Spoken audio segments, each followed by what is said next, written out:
Herzlich willkommen zu eurer feierlichen Immatrikulation.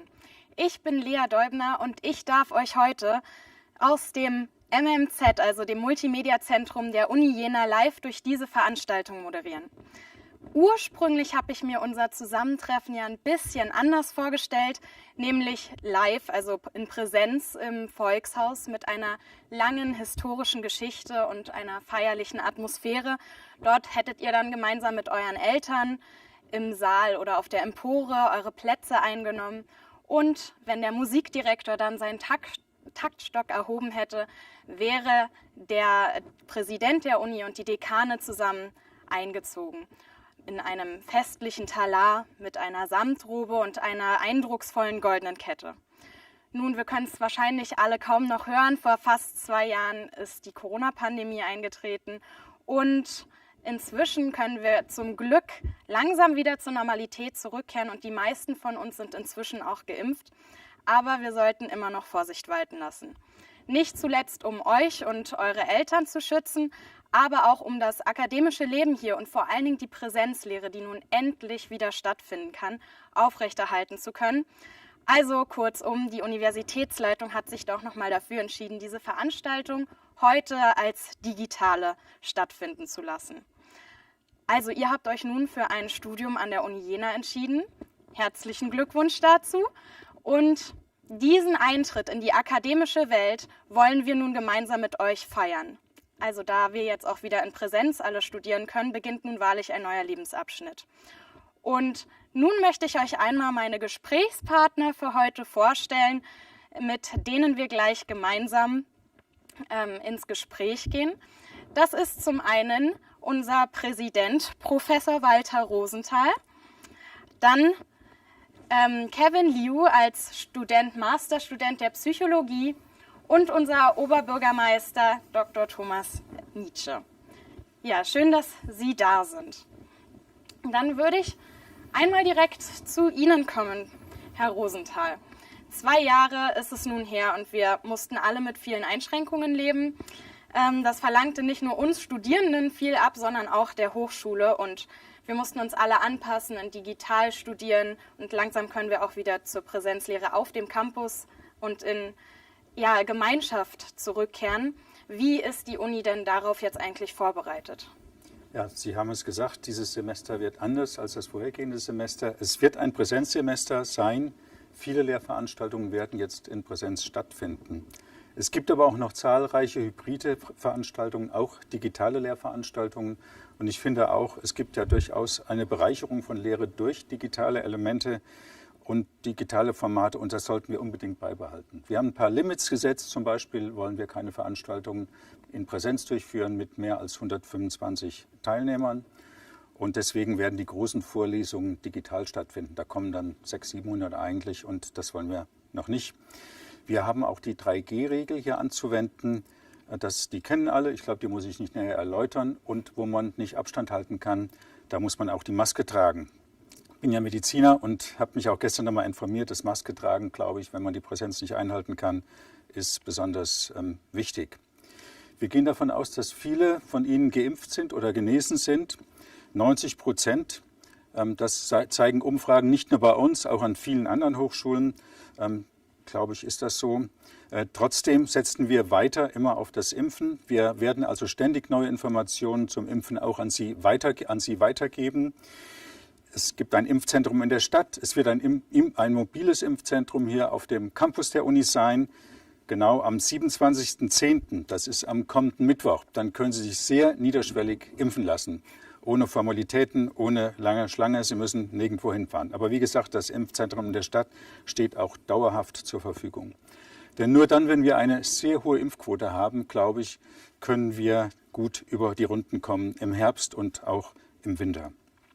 Es hat sich vieles verändert an den Formaten. Wir kehren langsam zurück zur Normalität. Wir müssen aber vorsichtig sein, auch weiterhin, das ist ganz klar. Was sich nicht verändert hat, ist die Qualität Ihres Studiums. Und ich denke, dass Sie mit der Entscheidung für Jena eine gute Wahl getroffen haben. Rankings zeigen das immer wieder, dass die Uni Jena sehr gut dasteht. Es gibt den Study-Check, den der eine oder andere von Ihnen vielleicht schon kennt. Und da befinden wir uns auf Platz 2 der beliebtesten Universitäten in Deutschland. Der Studycheck, im Studycheck kommen Sie ja zu Wort, die Studierenden. Deswegen ist es ein Votum der Studierenden und ich hoffe, dass Sie mit dem Studium dann demnächst auch so zufrieden sind, wenn Sie neu in Jena anfangen, wie die Kommilitoninnen und Kommilitonen, die hier abgestimmt haben. Ja, vielen Dank. Das war schon mal sehr informativ. Wir sprechen uns gleich auch nochmal. Jetzt würde ich Ihnen gerne eine Frage stellen, Herr Nitsche. Sie sind selbst Alumnus der Universität hier und seit Juli 2018 sogar Oberbürgermeister von Jena. Wie schätzen Sie persönlich denn jetzt die aktuelle Lage im Herbst ein? Vor allen Dingen, wenn wir auf das kulturelle Leben und Veranstaltungen auch wieder gucken. Ja, ich bin zunächst mal beeindruckt von der hohen Impfquote, Herr Präsident. 90% unter den Studierenden, das ist großartig. Wir sehen im Moment, dass gesamtstädtisch die Quote offenbar noch nicht hoch genug ist, um zu verhindern, dass die Zahlen stark steigen. Das tun sie im Moment leider auch hier. Wir haben unsererseits diesmal versucht, so zu regeln, dass es möglichst einfach ist, dass es möglichst leicht zu durchschauen ist, wie die Regeln sind. Im Prinzip ist es 3G in Innenräumen. Plus ein paar Details, aber die können wir jetzt mal ausgeblendet lassen. Das kommt auch denen zugute, zu denen die Studenten dann abends gern hingehen wollen. In die Gastronomie zum Beispiel, zur Kultur, die damit auch anders umgehen können, als das in früheren Regelungen oft der Fall war. Allerdings ist viel der Verantwortung durch die Politik auf Landesebene über uns, die wir es auch nicht weiter untersetzen können, dann an die Akteure vor Ort delegiert. Also am Ende Hausrecht und man holt sich dann den Ärger an der Tür. Aber das lässt sich im Moment nicht anders machen. Wir sind natürlich als Stadt bestrebt, so zu regeln, dass es möglichst dabei bleiben kann, dass es ein Hybrid-Präsenzsemester sein kann. Und da schließe ich mich dem Präsidenten an, da ist das Allerwichtigste Impfen, Impfen, Impfen. Und wenn die Studierenden da schon so gut unterwegs sind, dann richtet sich der Appell an alle anderen.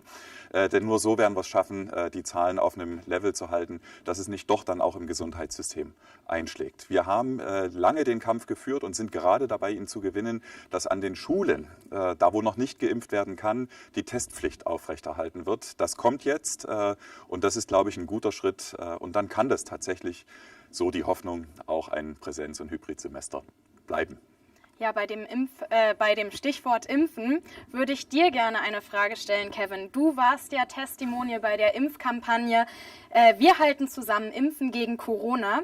Und da wurde direkt auf dem Campus beraten und geimpft. Warum ist dir als Student das Thema so wichtig und was waren deine Gründe, da mitzumachen und dein Gesicht auch persönlich zu zeigen?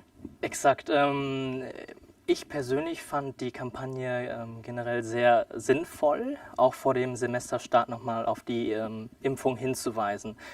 Und persönlich bin ich auch als Student der Meinung, dass uns die Impfung und als Studierendenschaft auch ein Mittel ist praktisch, was zukünftig auch wieder Begegnungen eventuell ermöglichen kann.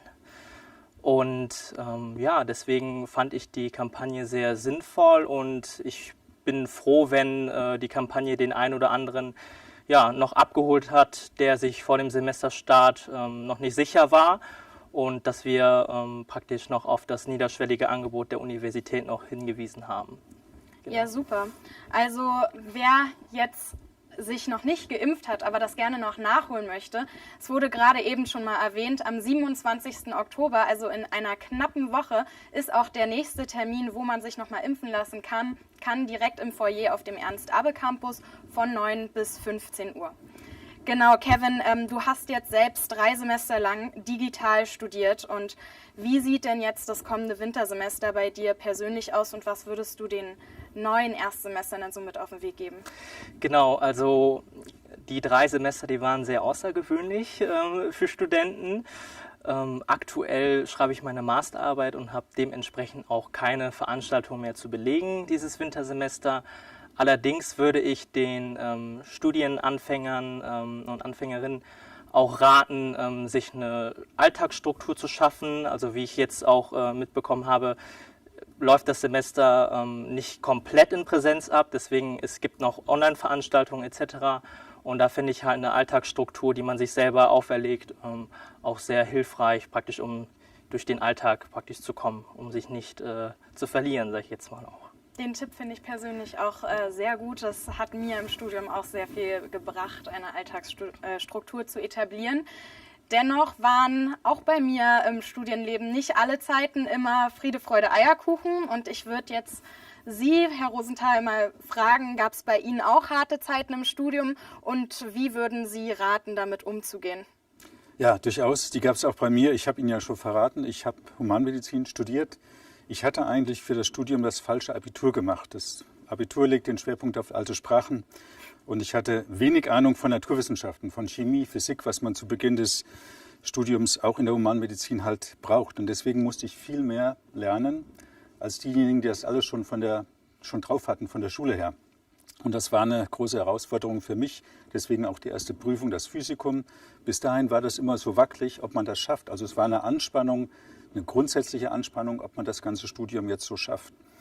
Ich musste mir auch den größten Teil meines Studiums selbst finanzieren. Das heißt, ich habe dann viel arbeiten müssen, habe Nachtwachen gemacht auf Intensivstationen, bin Krankenwagen gefahren, habe andere Dinge gemacht, war als studentische Hilfskraft unterwegs.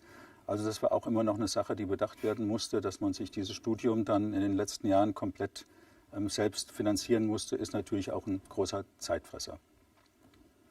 Aber es gab auch gute Zeiten und ich würde Ihnen raten, wenn Sie in schwierige Zeiten kommen, dann bleiben Sie nicht zu lang für sich allein, gehen Sie auf andere zu, sprechen Sie mit Kommilitonen, Kommilitonen. Es gibt auch viele Hilfe und Unterstützung, die die Universität Ihnen anbietet. Sie können in das Studierendenservicezentrum gehen. Es gibt das Master-Servicezentrum. Es gibt die Studiendekanate an Ihren Fakultäten. Und auch das Studierendenwerk bietet vielfältige Hilfe an. Es bringt, glaube ich, gar nichts, wenn Sie zu lange alleine bleiben. Und Sie werden auch feststellen, wenn Sie mit anderen reden, dass viele die gleichen Sorgen und Nöte haben. Und das ist, glaube ich, auch schon mal ein Start in die Bewältigung von Krisen. Ja, vielen Dank. Also ich würde noch ergänzend sagen, die Fachschaften der einzelnen Studiengänge, die geben auch schon ganz viel fachspezifische Hilfe mit auf den Weg und das ist wirklich viel wert, wenn man nicht alleine mit seinen Sorgen ist, weil garantiert sehr viele von euch die gleichen Sorgen haben werden. Herr Nitsche, in Jena hat die Uni seit mehr als 460 Jahren Tradition und ist fester Teil dieser Stadt auch. Was würden Sie persönlich sagen, ist die Bedeutung der vielen jungen Studierenden für die Stadt, das Leben hier und die Uni? Ja, das haben wir zum Teil ja jetzt in den letzten Monaten sehen können, nämlich dann, wenn es fehlt. Die neuen Studierenden, gerade die Erstsemester, die kommen, die Stadt bevölkern, da ist es ja immer wie ein Neustart. Nicht nur für die Uni, sondern eben auch für die Stadt insgesamt.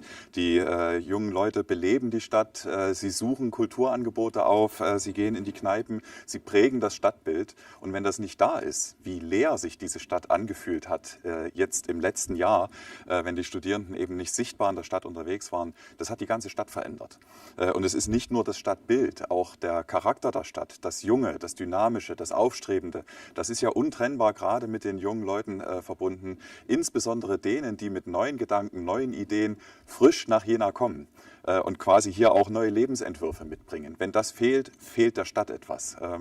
Und insofern ist es ganz, ganz essentiell wichtig, dass die Studierenden kommen, dass sie auch in Präsenz studieren können. Das merken wir ringsrum auch und dann ganz eigennützig gedacht. Viele der neuen Studierenden werden ja irgendwann mal die Fachkräfte von morgen sein, die wir händeringend suchen, jetzt schon. Und selbst diejenigen, die nach Jena kommen, um zu studieren und dann vielleicht ganz woanders hingehen, sind die idealen Botschafter für unsere Stadt, über die wir uns sehr, sehr freuen, die den Ruf der Stadt auch nach draußen tragen in die Welt. Ganz entscheidender Faktor. Ohne die Studierenden geht es nicht in der Stadt. Das haben Sie sehr schön gesagt. Und mit Hinblick auch dazu, dass die Studierenden so wichtig auch für die Stadt sind und ohne, es ist so ein bisschen eine Geisterstadt und so weiter. Was sagt die Uni denn dazu jetzt, Herr Rosenthal? Also wie sieht die Zukunft der Universität jetzt auch vor allen Dingen nach Corona aus? Sind perspektivisch auch digitale Veranstaltungen jetzt fester Bestandteil der Uni und was wäre da so die Vision? Ja, das nehme ich gerne nochmal auf mit den digitalen Veranstaltungen, aber ich wünsche mir eigentlich mehr Präsenz als vor Corona an der Universität. Also nochmal eins draufsatteln, was die Präsenz angeht. Ich würde mir wirklich wünschen, dass die Universität mehr Lebensort ist, dass man nicht zu Vorlesungen, Seminaren, Praktika und so weiter kommt, dann wieder geht, sondern dass es hier eine Aufenthaltsqualität, dass es Räume gibt, in denen man verweilen kann. Es wird in Zukunft so sein, und jetzt kommt das Digitale ins Spiel, dass sich digitale Formate mit Präsenzformaten abwechseln. Und dann muss man eine Stunde überbrücken. Wir wollen Arbeitsplätze schaffen, an denen man auch arbeiten kann, im Netz ist und deswegen auch vollwertige Arbeitszeit dort hat. Und da sind wir übrigens auf einem guten Wege. Wir haben jetzt mehrere tausend solche Arbeitsplätze geschaffen in der ersten Zeit, aber das ist der Beginn. Wir wollen noch zusätzliche andere schaffen. Also ich wünsche mir eine Universität, die einen lebenswerten Raum bietet. Da kommt man eher morgens hin, verbringt dann den Tag, hat angenehme Aufenthaltszonen, geht in die Mensa, hat Ecken, in denen man auch entspannen kann. Und nach den Vorlesungen, nach den Lehrveranstaltungen geht man dann wieder nach Hause oder geht in die nächste Kneipe. Aber Uni als Lebensort, das ist das große Ziel, was nicht morgen erreicht wird. Aber Sie werden merken, wir haben uns aufgemacht, diesen Weg zu beschreiten. Vielen Dank. Also ich glaube, wir alle, gerade Studierende, schätzen auch die Präsenz jetzt nochmal sehr viel mehr wert und das ist eine schöne Vision. Jetzt habe ich noch eine kleine Challenge für Sie drei, was WissenschaftlerInnen ja oftmals nicht so leicht fällt, ist, sich kurz zu fassen. Und deswegen, ganz kurz, in einem Satz, fangen wir mal hier hinten bei Ihnen an, Herr Nitsche. Was würden Sie für einen weisen Rat den neuen Erstsemestern mit auf den Weg geben? Ja, hängt euch rein von Tag 1 an. Man kann nur mit kontinuierlichem Lernen ans Ziel finden, sonst kommt man unglaublich unter Druck. Vergesst neben dem Lernen aber das Leben nicht. Wir haben viel über Kultur und Kneipen gesprochen, das gehört genauso dazu. Und der dritte Tipp wäre, reist und findet Freunde. Man wird später nie wieder die Zeit und Gelegenheit in der Fülle haben zu reisen und Freundschaften, die man im Studium knüpft, halten oft ein Leben lang. Vielen Dank und Kevin, du. Auf jeden Fall so viele neue Dinge kennenzulernen, wie es geht. Und ja, auch neue Kulturen und neue Menschen kennenlernen und somit auch ja, den eigenen Horizont zu erweitern dadurch. Also das würde ich den Studienanfänger mit auf den Weg geben. Genau. Und zu guter Letzt. Seien Sie sich bewusst, dass Sie diese Hochschule, diese Universität in Zukunft mitgestalten. Es sind viele Studierende, ja ungefähr 18.000 Studierende, und die prägen natürlich wesentlich das Bild dieser Universität. Und dazu leistet jeder Einzelne auch einen Beitrag. Bleiben Sie neugierig, das ist, glaube ich, die Grundempfehlung.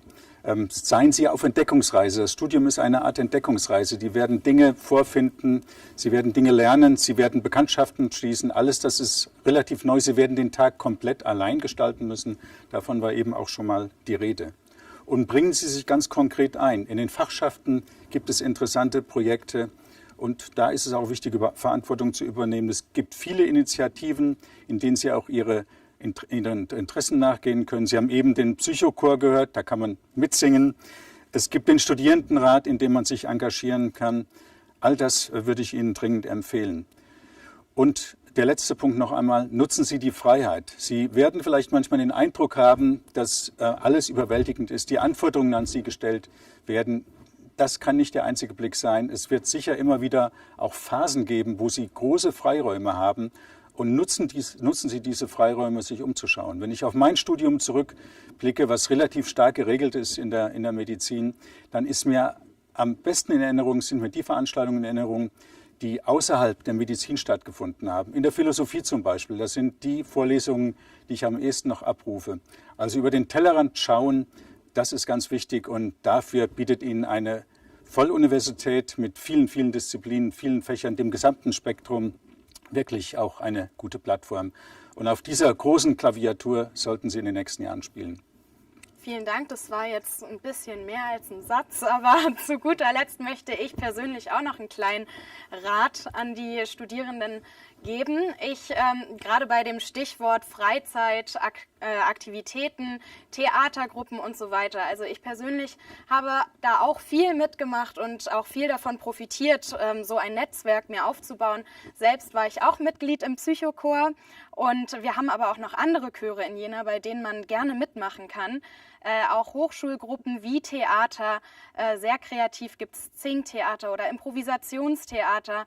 Oder auch, wer mehr in die redaktionelle Richtung gehen möchte. Wir haben verschiedene Studierendenmagazine wie das Studentenmagazin Unique, wo ich auch mal für ein Jahr mitgemacht habe, um Erfahrung zu sammeln. Aber auch das Acryzel, da gibt es auch eine Auswahl. Und sehr gutes Angebot, was ich wirklich empfehlen kann, ist der Hochschulsport, wo es wirklich viele verschiedene Angebote gibt. Ich persönlich habe da 4 Jahre Rock'n'Roll getanzt, aber von Fitness über Tanz, über Akrobatik ist da alles dabei. Vielen Dank für das Gespräch Ihnen dreien. So, liebe Erstsemester, ihr steht nun am Anfang eures Studiums und da habt ihr bestimmt auch viele Fragen und es gibt viel Neues zu entdecken. Und genau dafür gab es jetzt von Anfang bis Mitte Oktober die Studieneinführungstage, also kurz STET genannt. Das wurde organisiert von den verschiedenen Fachschaften, allen Fakultäten, den Studiendezernat und so weiter. Und da das Studium endlich wieder auch in Präsenz stattfinden kann, konnten wir auch wieder gemeinsam mit euch grillen, mit dem Dekan Nachtwanderungen machen, die Stadtrallye und die Stadt entdecken, Institutsbesichtigungen persönlich durchführen und nicht nur virtuell durch die Uni laufen, Picknick im Para machen, also im Paradiespark. Ja, und was da alles so lief und abging, das seht ihr jetzt. Film ab.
So wie ich vor circa 4 Jahren habt auch ihr euch nun für ein Studium an der Uni Jena entschieden. Und wir würden jetzt gerne wissen, was ihr schon über die Alma Mater Jenensis, so heißt die Uni nämlich im Lateinischen, so wisst. Und dafür haben wir ein kleines Quiz für euch vorbereitet. Das ist über die interaktive Seite Mentimeter abrufbar. Also würde ich euch bitten, jetzt einmal kurz auf www.menti.com zu gehen. Und dort gebt ihr dann den Code 6302 3061 ein. Diesen Code müsstet ihr auch bei euch einmal oben angezeigt bekommen, dass ihr den nicht vergesst. Also 6302 3061. Und ja, egal ob ihr über euer Smartphone, den PC oder ein Tablet mitmacht, freuen wir uns, wenn möglichst viele von euch da jetzt teilnehmen, damit wir auch ein schönes Bild gleich sehen. Bevor das Quiz losgeht, würden wir einmal gerne von euch wissen, wo ihr wo ihr herkommt, von wo ihr zuschaut oder wo eure Heimat ist. Dafür würde ich euch bitten, jetzt einmal ganz kurz euer Bundesland, aus dem ihr kommt, einzugeben. Oder wenn ihr aus dem Ausland kommt und als internationale Studierende hier seid, auch gerne eure Heimatadresse sozusagen, euer Heimatland. Jetzt ergibt sich nämlich schon so eine kleine Wortwolke. Je größer das Wort, desto mehr Menschen haben das eingetragen. Und ganz in der Mitte, am größten, ist immer noch Thüringen und Sachsen auch, Sachsen-Anhalt. Also es scheinen doch sehr viele heimatverbundene Menschen auch vor Ort hier doch weiter studieren zu wollen. Das ist natürlich sehr schön. Aber es kommen auch einige von weiter weg her, gerade aus Nordrhein-Westfalen, Baden-Württemberg sehe ich auch. Ja, wow, das ist ein ständig sich veränderndes Bild. Jetzt ist Sachsen mit Thüringen und Sachsen-Anhalt auf Nummer 1. Brandenburg allerdings auch sehr viel. Ich persönlich komme auch aus Brandenburg. Wow. Das ist immer noch weitere Leute tragen sich ein. Ein Land im Ausland kann ich gerade nicht erkennen. Aber es ist schön, es sieht so aus, als würden von überall her Studierende zu uns finden. Das freut mich sehr. Also herzlich willkommen, egal von wo ihr hergezogen seid. Jetzt würde ich so langsam übergehen zum eigentlichen Quiz.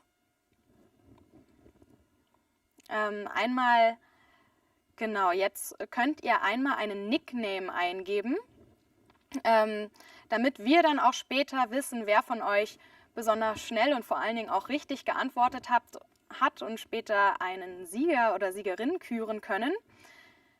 Dann gehen wir doch schon mal zur ersten Frage über, zum eigentlichen Quiz. In welchem Jahr wurde die Uni Jena gegründet? A. 1558, B. 1807 oder C. 1920? Circa 30 Sekunden habt ihr immer, um zu antworten.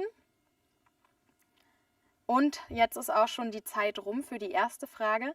Die meisten von euch, das freut mich sehr, 155 von euch haben dafür abgestimmt 1558. Damals wurde die Uni vom Kurfürsten Johann Friedrich I. aus Sachsen gegründet. Der ist auch im Logo der Uni Jena zu sehen, also nicht zu verwechseln mit dem Namensgeber Friedrich Schiller. Genau, dann kommen wir jetzt zur zweiten Frage. Das ist eine offene Frage, da schreibt ihr einfach ein Wort oder eine Zahl rein. Welchen Platz der beliebtesten Unis Deutschlands belegt die Uni Jena im Ranking von StudyCheck? Jetzt habt ihr noch 25 Sekunden, eine Zahl oder ein Wort. Wir lassen mehrere Sachen gelten, dort reinzuschreiben. Ja, von ganz Deutschland unter den beliebtesten Unis. Wenn alle geantwortet haben, geht auch das Quiz automatisch weiter. Also seid schnell, es kommt nämlich auch auf die Zeit an, nicht nur auf die richtige Antwort. Und die Zeit ist rum. Da gibt es jetzt sehr viele verschiedene Antworten. Die richtige Antwort ist Platz 2. Also Platz 1000 noch was ist etwas weit hinten, aber es haben doch auch einige richtig geantwortet. Das hatte nämlich vorhin auch der Präsident Herr Rosenthal erwähnt, wer da aufgepasst hatte. Jetzt wollen wir uns einmal anschauen, wer von euch vorne liegt. Das ist bestimmt ein Kopf-an-Kopf-Rennen hier. Wow, das ist wirklich ein Kopf-an-Kopf-Rennen. Also auf dem bisher ersten Platz liegt Cake. Herzlichen Glückwunsch, dicht gefolgt von Johnny, Pingu, Millie und so weiter. Also es lohnt sich schnell zu sein. Jetzt gehen wir zur Frage 3. Die Uni Jena ist sehr international und Menschen aus aller Welt leben hier und studieren und arbeiten hier. Was glaubt ihr, aus wie vielen Ländern insgesamt kommt diese Vielfalt? A 45, B 66 oder C 82 Ländern? Was schätzt ihr? Noch circa 5 Sekunden. Und die Zeit ist rum. Mal sehen. Die meisten von euch hätten jetzt 66 geschätzt, aber auch einige haben die richtige Antwort 82 eingegeben. tatsächlich wollen wir uns doch einmal kurz anschauen. Hier ist eine Übersicht der Flaggen, wo unsere Studierenden und MitarbeiterInnen so herkommen. Also nur ein kleiner Einblick aus welchen Ecken der Welt.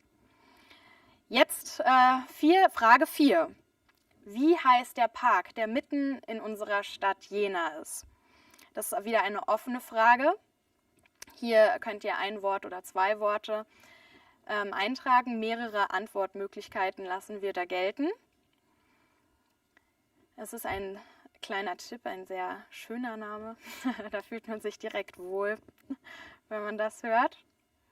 Aber seid fair und googelt jetzt nicht. Ihr habt noch circa 10 Sekunden, um die richtige Antwort einzugeben. Und die Zeit ist auch schon wieder rum. Richtig ist Paradies oder Paradiespark. Para hätten wir auch gelten lassen oder auch Volkspark Oberaue. Aber der schönere Name ist doch Paradies. Also könnt ihr euch freuen, demnächst im Paradies zu studieren. Und nun die letzte Frage. Was glaubt ihr, wie viele Erstsemester gibt es im Wintersemester 2021/22? A.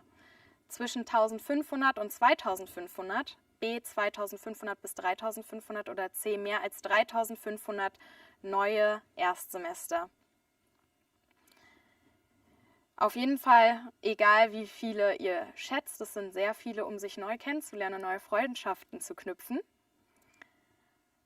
Und die meisten von euch haben es tatsächlich richtig beantwortet. Es sind knapp 4000 neue Studierende, die wir alleine in diesem Wintersemester hier begrüßen dürfen. Und ja, dann schauen wir uns doch mal an, wer hier am schnellsten und am richtigsten geantwortet hat und unser kleines Quiz gewonnen hat. Das ist aber auch wirklich ein Kopf-an-Kopf-Rennen gewesen. Auf Platz 1 ist L, ein sehr kurzer Nickname, dicht gefolgt von Tom auf Platz 2 und Sakura auf Platz 3. Herzlichen Glückwunsch, ihr 3. Ihr wusstet anscheinend schon ganz schön viel oder habt euch gut erkundigt, bevor ihr hierher gekommen seid an die Uni. Vielen Dank fürs Mitmachen und nun kommen wir auch wieder zurück zu unserem eigentlichen Anlass. Seit mehr als 470 Jahren wurde die Uni zum ersten Mal gegründet. Und damals wurden ca. 170 Studiosi, wie man damals die Studierenden genannt hat, aufgenommen. Und ja, nun erfolgt eure Aufnahme auch in die akademische Gemeinschaft. Seit damals hat sich allerdings sehr viel geändert. Wie gerade schon erwähnt, ca. 4000 neue Studierende nehmen wir jetzt auf. Und wir begegnen uns nicht nur in Präsenz, sondern auch digital, wie jetzt gerade.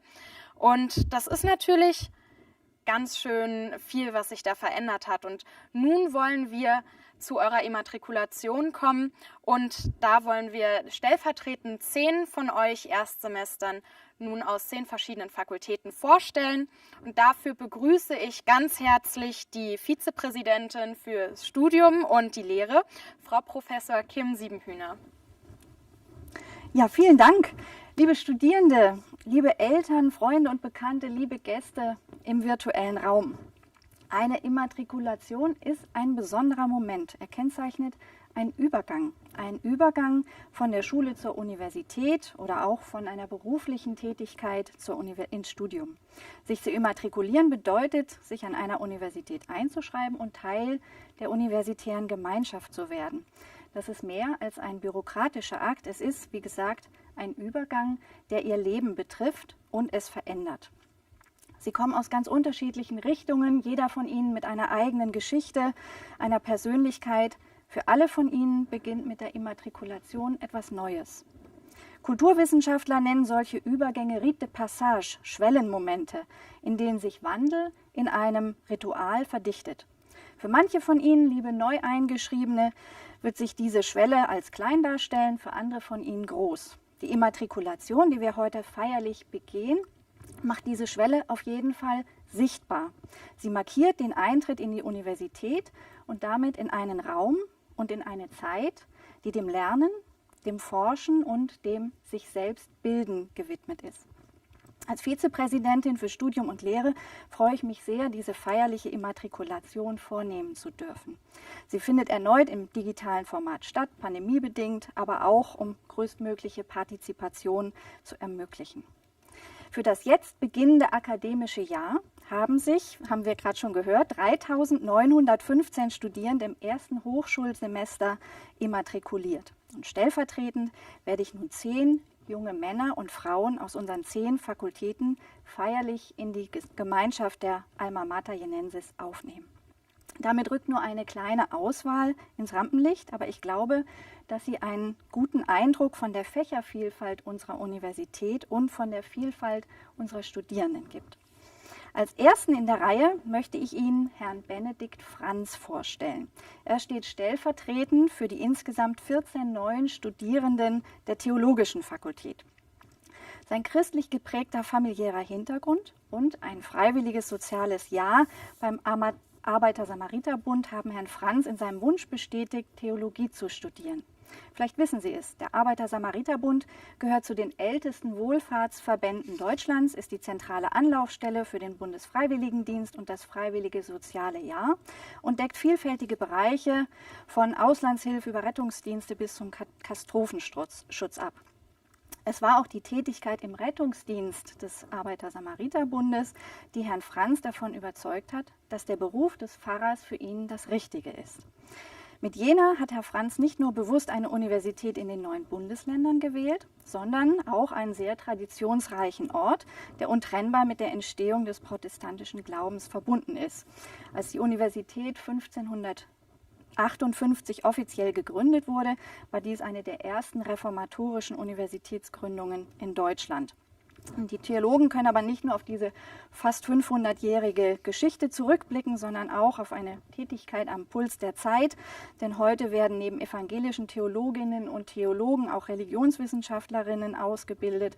Beide sind in unserer säkularisierten Welt unverzichtbare Stimmen in der pluralen Meinungsbildung der Gesellschaft. Und wir hoffen und wünschen Ihnen, Herr Franz, dass Sie Ihrer Berufung weiter folgen und Ihr Theologiestudium Ihnen die intellektuellen und spirituellen Räume aufschließt, die Sie suchen. Ich zeige jetzt stellvertretend einmal die Urkunde, die Ihnen dann überreicht werden wird. Das wird Ihnen dann noch übergeben werden. Weiter geht's mit der rechtswissenschaftlichen Fakultät, die dieses Jahr insgesamt 160 Erstsemester zu verzeichnen hat. Und stellvertretend steht hier Frau Tabea Neumann. Eine Mischung aus breitem Interesse an Geschichte und Politik sowie Gespräche mit Freunden und mit Juristen im familiären Umfeld haben sie zum Jurastudium nach Jena geführt. Auch ihr ausgeprägter Gerechtigkeitssinn war ausschlaggebend für die Wahl dieses Faches.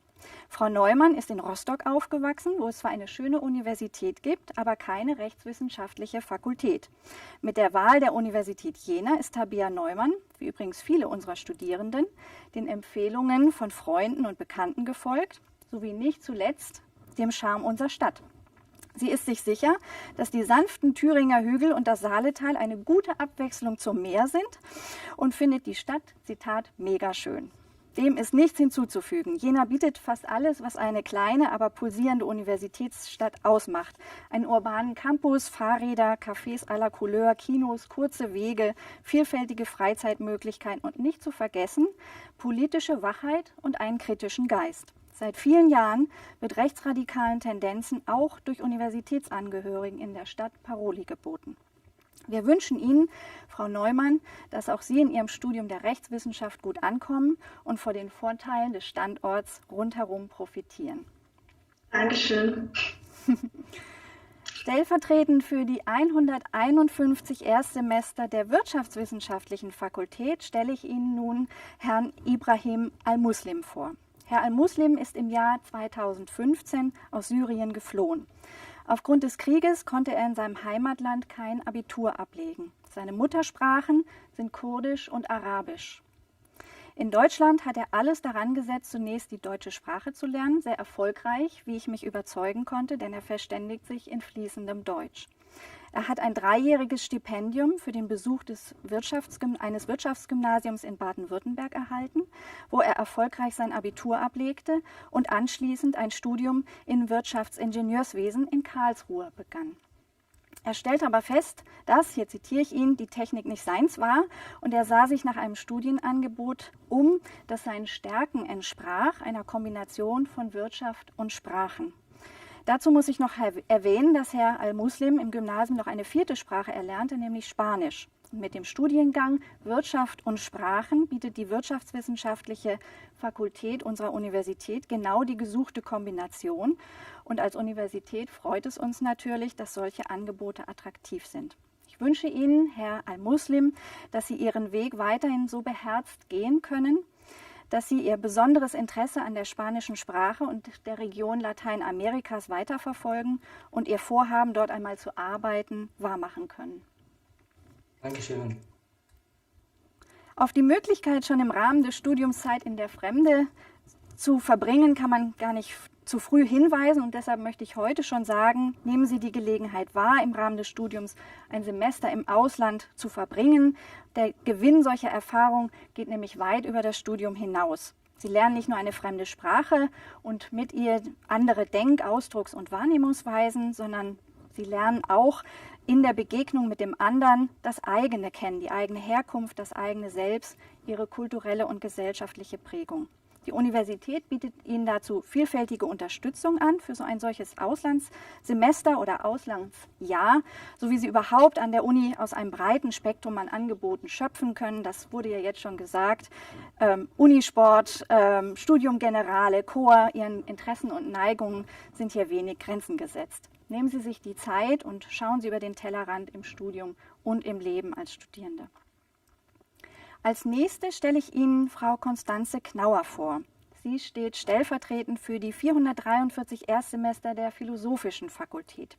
Frau Knauer ist für einen Bachelor in den Fächern Geschichte und Kunstgeschichte eingeschrieben. Für sie eine ideale Mischung. Geschichte, so sagt sie, war ein Thema zu Hause beim gemeinsamen Abendessen und in der Schule sei schon früh ihr Lieblingsfach gewesen. Nicht zuletzt, weil sie immer Lehrer hatte, die Geschichte nicht im Sinne einer Chronologie, also eine Abfolge von Ereignissen vermittelten, sondern im Sinne vergangener Wirklichkeit in all ihrer Komplexität. Es war Frau Knauer wichtig, neben dem geisteswissenschaftlichen Fach der Geschichte auch noch ein zweites Fach mit Nähe zum Kreativen zu studieren und deshalb ist ihre Wahl auf Kunstgeschichte gefallen. Die Arbeit mit Kindern und Jugendlichen im Rahmen eines freiwilligen sozialen Jahres in England hat sie in der Idee bestärkt, später einmal im Feld der Kulturvermittlung zu arbeiten, also zum Beispiel im Museum. Dafür ist das Studium der Geschichte und Kunstgeschichte sicher eine ausgezeichnete Wahl. Frau Knauer ist in Karlsruhe geboren und kommt nun aus Hamburg nach Jena. Im Gespräch sagte sie, es fühle sich einfach, Zitat, total richtig an, Geschichte in Jena zu studieren. Das kann ich als Historikerin sehr gut verstehen. Jena ist ein geschichts- und kulturträchtiger Ort und beim Rundgang durch die Stadt werden Sie allenthalben auf Straßennamen, Gedenktafeln und Gebäude stoßen, die an das Wirken geistiger Größen erinnern. Zum Beispiel das Schillersche Gartenhaus, Goethes Inspektorenhaus im Botanischen Garten oder auch das Frommannsche Anwesen, das heute als Institutssitz für Germanisten und Kunsthistoriker dient. Jena und seine Universität waren um 1800 ein geistiger Hotspot, ein Ort, der Intellektuelle anzog und zu einer einzigartigen Kulturverdichtung führte, mit der sich auch heute noch Germanisten, Philosophen und Historiker produktiv auseinandersetzen. Einerseits also Traditionsbewusstsein, andererseits Zukunftsorientierung. Beides ist der Universität Jena wichtig und beides schlägt sich in unseren Profillinien nieder. Light, Life, Liberty. Diese Profillinien werden Ihnen im Laufe des Studiums immer wieder begegnen. Sie können sie als eine Art Selbstbeschreibung der Universität verstehen. Auf der einen Seite bezeichnen die Profillinien die 3 Forschungsschwerpunkte der Universität, nämlich die Forschung im Bereich der Naturwissenschaften, besonders der Optik, deshalb Light, im Bereich der Lebenswissenschaften, deshalb Life und im Bereich der Geisteswissenschaften, deshalb Liberty. Sie spiegeln das Profil einer Volluniversität mit all ihren Fächern und verweisen auf die besonderen Stärken in der Forschung.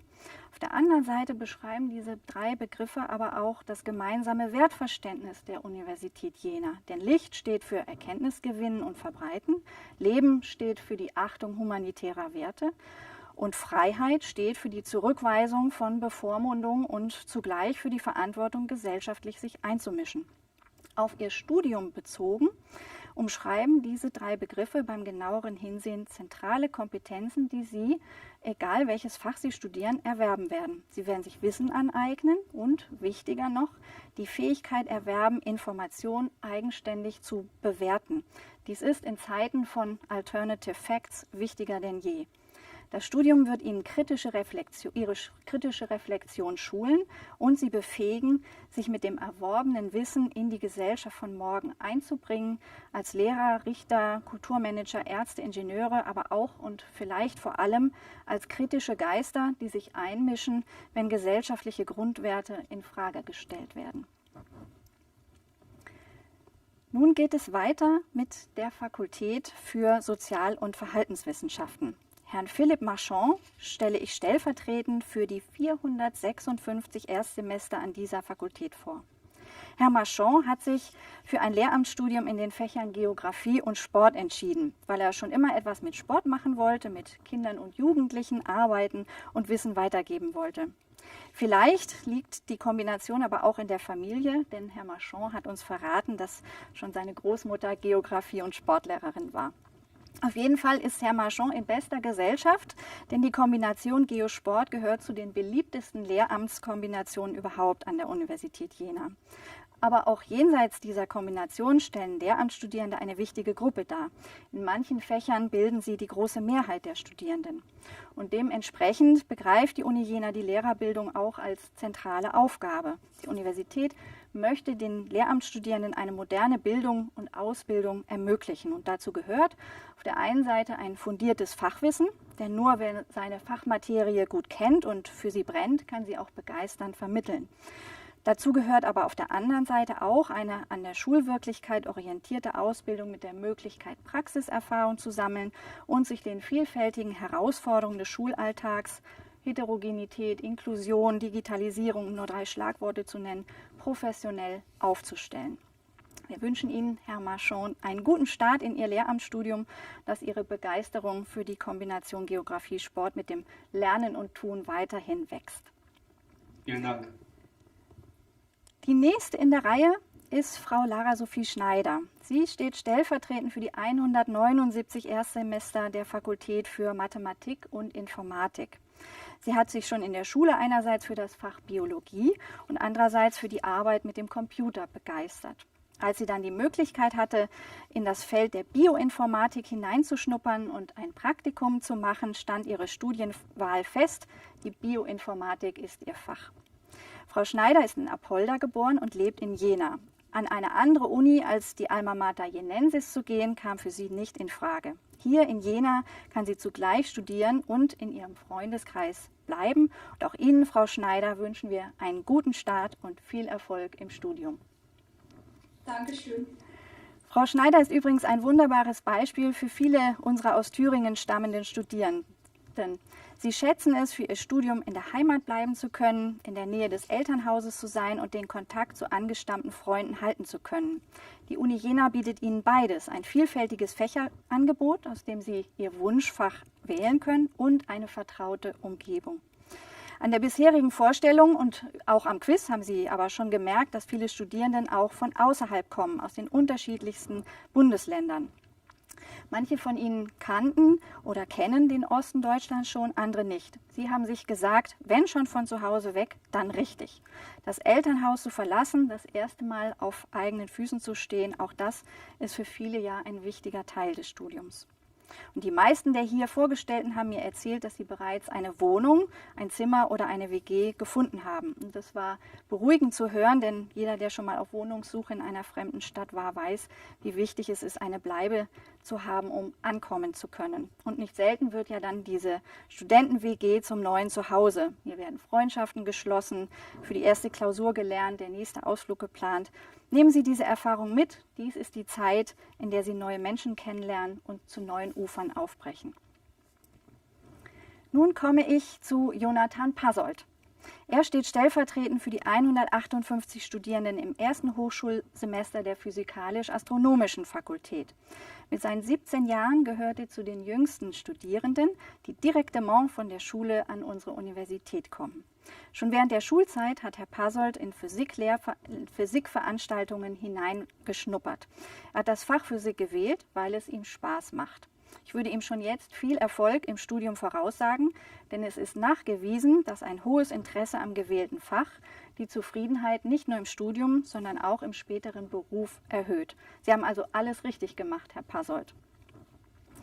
Dasselbe kann man gewiss auch von den beiden nächsten Studierenden sagen, Frau Mia Steps und Frau Caroline Rentschler. Sie stehen stellvertretend für die 330 Erstsemester in der Biowissenschaftlichen Fakultät bzw. für die 312 Erstsemester der Medizinischen Fakultät. Beide haben schon früh ihre Interessen entdeckt.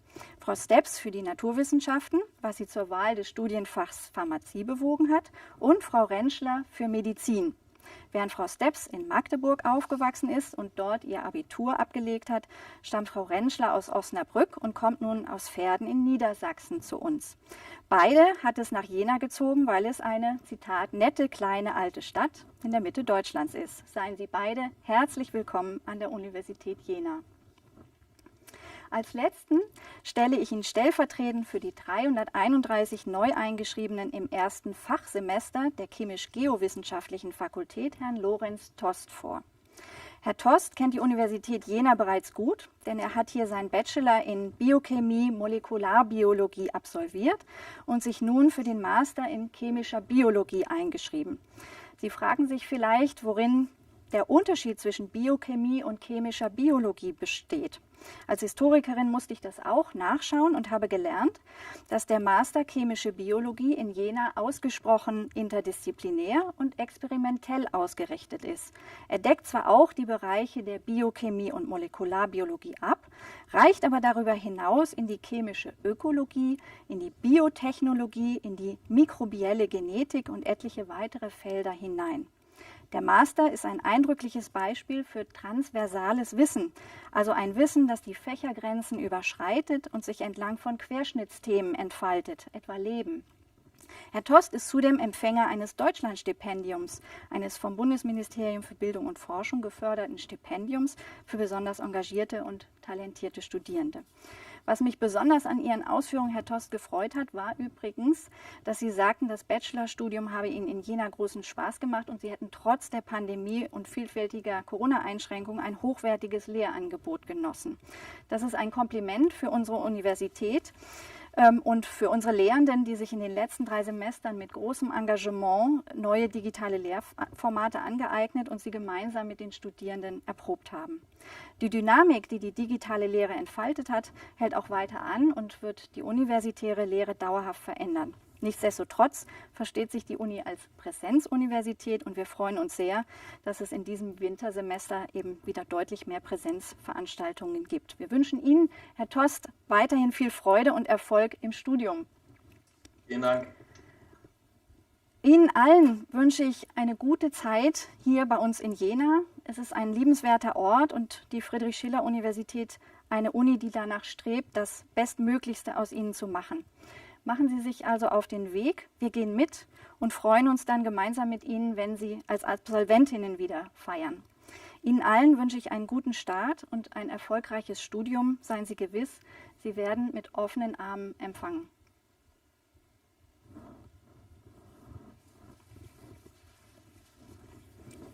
Ja, an dieser Stelle vielen Dank, Frau Siebenhühner. Und auch von mir herzlich willkommen an unserer Uni. Es freut uns sehr, dass wir euch jetzt hier begrüßen dürfen. Bevor das Studium nun richtig losgehen soll, wollten wir vorab ein paar erste Eindrücke von euch sammeln, also zur Uni, zur Stadt Jena und auch zum Campus. Und dafür haben wir Anfang Oktober einen Instagram-Aufruf gestartet, dass ihr uns gerne eure Bilder mit den ersten Eindrücken schicken könnt oder auch unter dem Hashtag UniJena posten könntet. Und ja, da herzlichen Dank an alle, die da mitgemacht haben. Ihr konntet euch auch über ein kleines Geschenk aus unserem Unishop freuen. Und ja, was da so für erste Eindrücke entstanden sind, das wollen wir uns jetzt mal anschauen. Film ab!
Weiter im Programm geht es mit einer festen Tradition, die immer zur feierlichen Immatrikulation auch stattfindet. Das ist nämlich die Verleihung des DAAD, Deutscher Akademischer Austauschdienst. Und da möchte ich jetzt ganz herzlich Frau Gabriela Miranda begrüßen und übergebe das Wort an unseren Präsidenten, Professor Rosenthal. Ja, schönen Dank. Ich habe jetzt die Ehre, Ihnen, Frau Miranda, den Preis zu übergeben und das freut mich sehr. Der DAAD-Preis wird vergeben für hervorragende Leistungen ausländischer Studierender und geht eben in diesem Jahr an die bolivianische Studentin Gabriela Miranda. Der Preis ist mit 1.000 € dotiert. Die Wahl der Preisträgerin erfolgt durch eine Kommission unter Vorsitz der Vizepräsidentin für Studium und Lehre.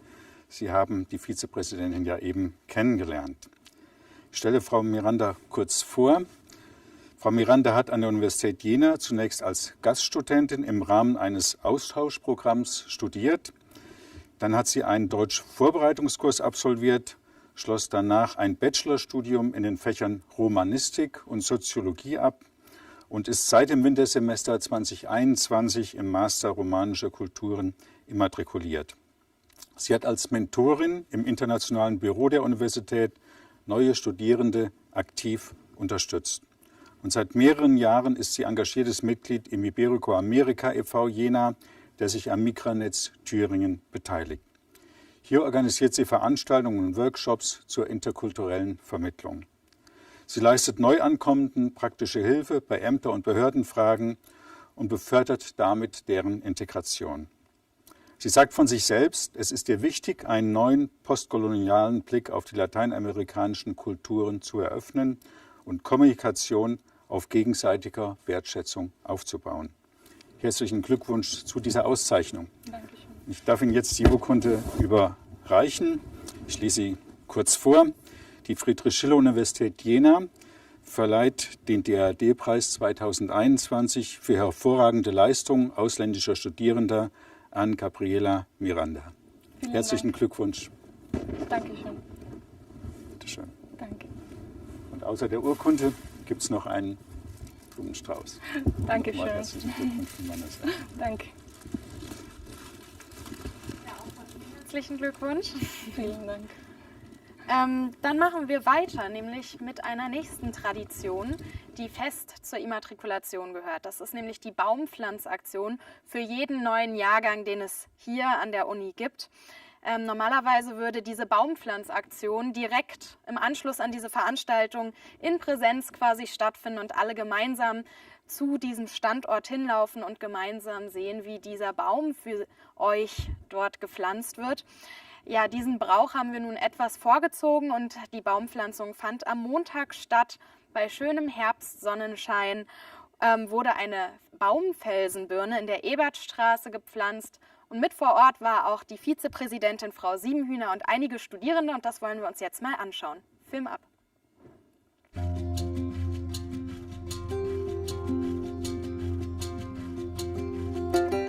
Ja, liebe Erstsemester, ich begrüße Sie ganz herzlich hier zur traditionellen Baumpflanzung. Das ist eine lange Tradition.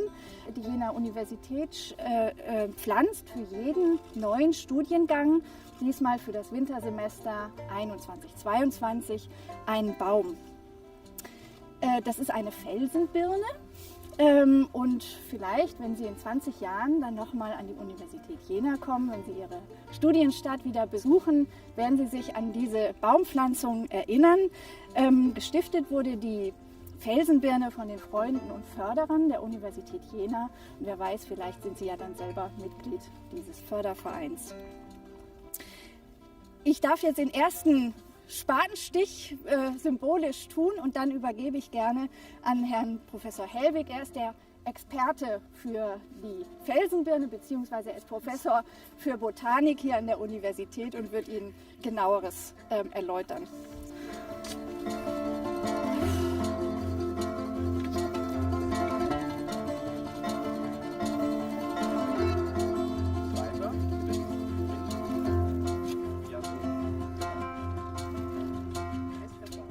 Also, wir pflanzen heute eine Felsenbirne und ja, weder Fels noch Birne, Der Name ist ein bisschen merkwürdig, andererseits auch wieder nicht, denn die wilden Verwandten, die in Europa wachsen, die wachsen tatsächlich auf Felshängen, an Felskanten. Wenn sie im Frühjahr, so im März, April, wenn es sie dann nach draußen zieht, zum Spazierengehen, dann fahren sie in die Gegend von Saalfeld, wunderschöne Landschaft, und da finden sie auch unsere Felsenbirnen. Diese hier ist aber aus Amerika. Viele kennen Felsenbirnen aus den heimischen Vorgärten, aber als Strauch. Und das hier ist jetzt ein Baum, heißt ja auch Baumpflanzung, nicht Strauchpflanzung. Und deswegen hat man jetzt hier die baumförmige Selektion dieser Art, Amelanchia arborea, genommen. Und diese Selektion ist 50 Jahre alt, also etwas Neues. Das erwartet Sie auch in diesem Semester zu Ihrem Start hier des Studiums an der Universität in Jena. Und ja, nehmen Sie alles auf, ja, was Ihnen so begegnet, nicht nur im Studium, sondern auch in der Stadt und im Umland, und machen Sie was Neues draus. Und das ist ja das, was wir auch uns von Ihnen erhoffen, ne, dass Sie die Wissenschaft weitertragen, was Neues aus dem machen, was Sie selber gelernt haben. Vielleicht noch zum Wort Birne. Erstmal sieht das gar nicht aus wie eine Birne, und die Früchte sind kleine Beeren. Aber da stimmt der Name dann doch. Es ist nämlich im Prinzip eine ganz winzig kleine Birne oder ein ganz winzig kleiner Apfel. Morphologisch, botanisch sozusagen. Ja, und jetzt wünschen wir dem Baum hier gutes Gedeihen, und Sie sind herzlich eingeladen, selbst hier den Spaten zu schwingen. Wollen Sie? Dann bitteschön.